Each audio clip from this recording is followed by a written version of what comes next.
The final video to fix NVIDIA Nvgpucomp64.dll crashing games on PC. And if you're tired of your games closing out randomly, you're in the right place.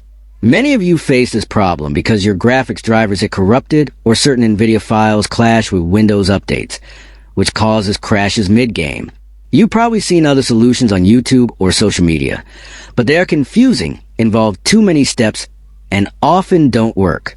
Today, I'm going to show you a secret easy trick that actually fixes this issue in minutes without messing with complicated settings.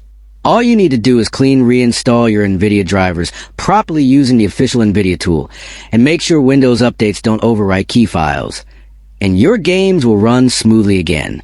Rexis always brings simple solutions that anyone can follow, and if you want a full step-by-step tutorial on exactly how to do this, comment below, and we'll guide you through every click to stop Nvgpucomp64.dll from crashing your games.